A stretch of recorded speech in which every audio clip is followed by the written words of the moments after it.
2025년의 마지막 페이지가 넘어가기 직전 대한민국 스포츠 예능계는 전례 없는 법적 마운드 위의 사투를 목격하고 있다. JTBC와의 극심한 법적 대립 끝에 제작 및 유통 전면 금지라는 가처분 결정이라는 레드카드를 받았던 불꽃 야구의 장시원 PD가 모두의 예상을 깨고 새해 첫날 방송 강행이라는 초강수를 던졌다.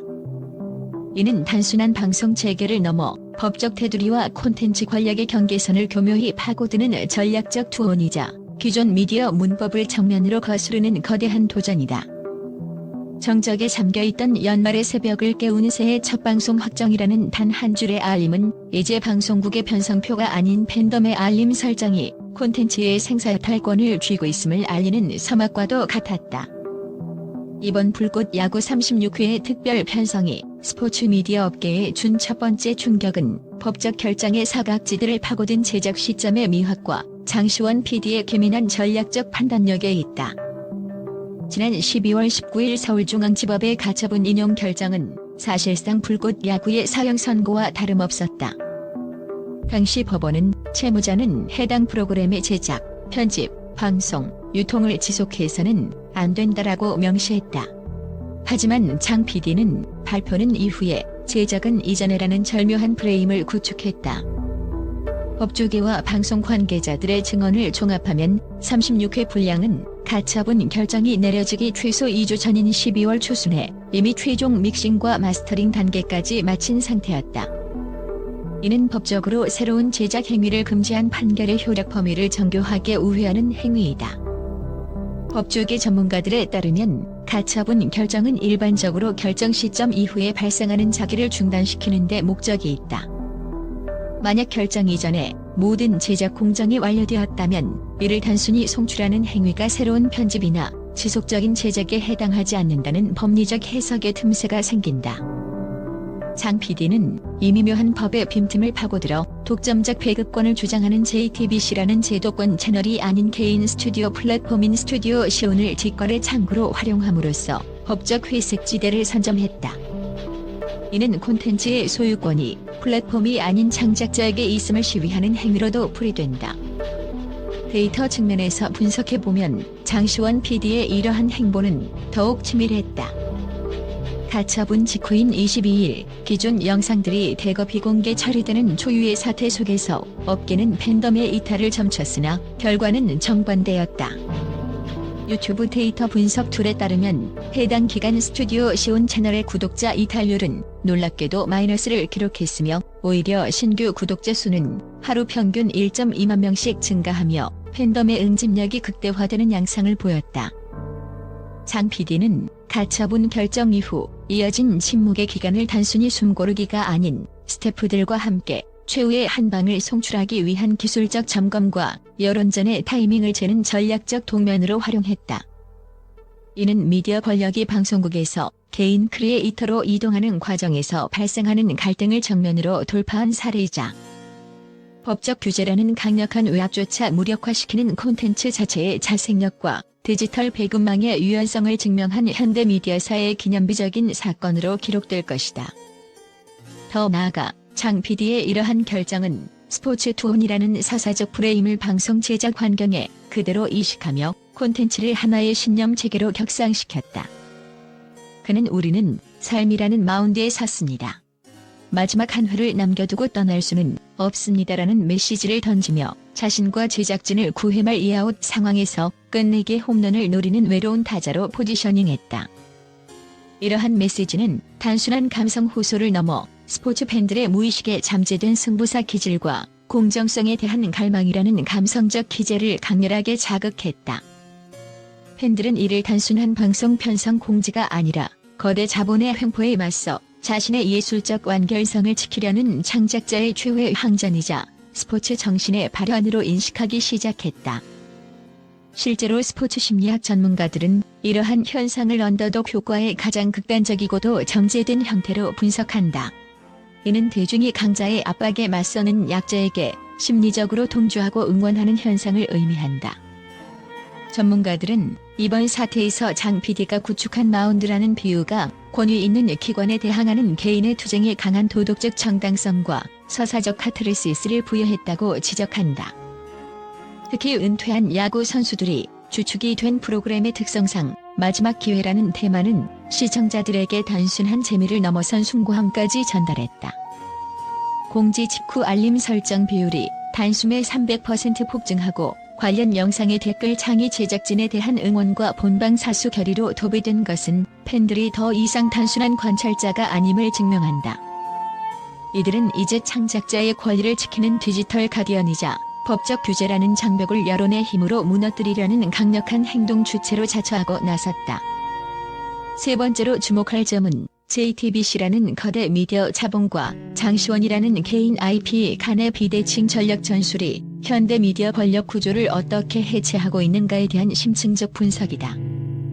과거의 미디어 생태계에서 방송사가 송출을 중단하는 것은 콘텐츠의 물리적, 사회적 사멸과 동의어였다. 중앙화된 서버와 편성권을 쥔 방송사가 채널의 코드를 뽑는 순간 창작자의 메시지는 대중에게 도달할 경로를 잃었기 때문이다.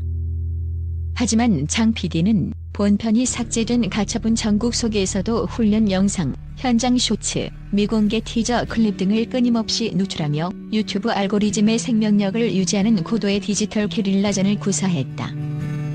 이는 적이 주력 부대를 피하면서도 보급로를 장악하여 점진적으로 점령지를 넓혀가는 현대적 미디어 전술의 정수다. 불꽃 야구 35회의 유튜브 실시간 동시 접속자 수 12.4만 명이라는 수치는 전통적인 TV 시청률 지표로는 결코 환산할 수 없는 막강한 실시간 응집력과 팬덤의 무력을 상징한다. TV 시청률 1%가 불특정 다수의 수동적 시청을 의미한다면 디지털 환경에서의 동시 접속자 12만 명은 능동적으로 알림을 클릭하고 채팅을 통해 실시간으로 여론을 형성하는 디지털 군대의 화력과 같다. 이러한 팬덤의 수치적 화력은 JTBC가 추가적인 법적 조치나 기술적 스트리밍 차단을 시도할 때 발생할 수 있는 브랜드 이미지 실추 리스크와 소비자 저항 리스크를 극대화하는 강력한 방어막이 되었다. 거대 자본이 법이라는 칼을 휘두를 때 개인 IP는 팬덤이라는 방패를 들고 맞선 셈이다. 결국 장 PD는 디지털 여론의 파고와 정교한 팬덤 데이터를 무기로 삼아 거대 자본과의 재협상 테이블 혹은 독자 노선 구축이라는 전장에서 실질적인 주도권을 쥐게 되었다. 네 번째 분석 포인트는 이번 36회 방송의 기술적 준비 과정에서 포착된 이른바 체질 개선과 포스트 방송 시대를 대비한 고도의 심리적, 기술적 포석이다. 지난 29일 오후 강남에 위치한 스튜디오 시온 사무실은 연말의 고요함과는 거리가 멀었다. 이례적인 낮 시간부터 창문 사이로 새어나온 편집실의 푸른 불빛은 단순히 밀린 행정 작업을 처리하는 수준을 훨씬 넘어선 것이었다. 현장 관계자들의 전언에 따르면 가처분 결정 이후 서버에서 잠겼던 원본 소스 파일들이 다시 열렸으며 핵심 제작 인력들이 전원 복귀하여 편집기의 타임라인을 다시 가동하기 시작했다는 소식은 이 방송이 단순한 기제작 회차의 방영이라는 법적 방어 논리를 넘어 시청자들에게 전달할 무언가 새로운 메시지나 프로그램의 다음 단계를 암시하는 편집적 요소가 가미되고 있음을 강렬하게 시사한다. 장시원 PD는 내부 회의 과정에서 끝내기 위해 찍는 방송은 없다. 다만 다음을 결정하기 위한 방송은 있다라는 발언을 남긴 것으로 알려졌는데 이는 본 사건을 바라보는 저널리즘적 시각을 완전히 뒤바꾸는 핵심적인 단서다. 그의 발언은 불꽃 야구가 방송사의 정규 편성이라는 수동적이고 수직적인 틀에서 완전히 탈피하여 시즌제 프로젝트나 멤버십 기반의 독점 스포츠 IP로 전환하려는 고도의 전략적 포석으로 풀이된다. 특히 새해 시작이라는 상징적 타이밍을 선택하면서도 송출 날짜를 1일 혹은 2일로 가변적으로 설정한 것은 상대방의 법적 대응 시간을 물리적으로 박탈하는 동시에 팬들을 매일 특정 시간에 채널로 유입시켜 미디어 리듬을 강제로 구축하려는 의도다. 이는 현대의 스포츠 콘텐츠가 더 이상 편성표의 종속물이 아니라 창작자가 설계한 알고리즘과 팬덤의 기대감이 결합하여 폭발하는 하나의 사건으로 진화하고 있음을 증명하는 생생한 사례다. 마지막으로 이번 사태는 현대 스포츠 저널리즘에 콘텐츠 주권이라는 묵직한 화두를 던진다. 법적인 계약서가 명시하는 기술적 소유권과 시청자가 피부로 느끼는 서사의 완결권 사이의 거대한 충돌 지점에서 장시원 PD는 후자의 손을 들어주는 파격적인 선택을 했다. 이는 단순히 한 편의 예능 방송을 내보내겠다는 의지를 넘어 콘텐츠의 진정한 주인은 자본을 댄 방송사가 아니라 그 서사를 공유하고 지지하는 창작자와 시청자라는 미디어 민주주의적 선언과도 같다.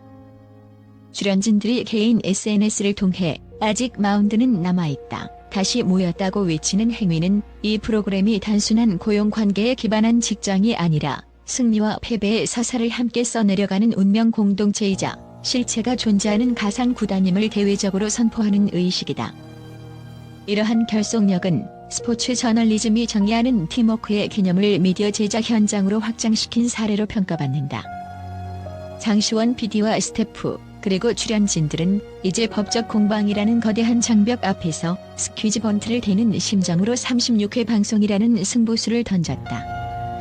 이번 방송의 성패는 단순히 실시간 조회수나 광고 수익이라는 상업적 성과 지표를 훌쩍 넘어선다.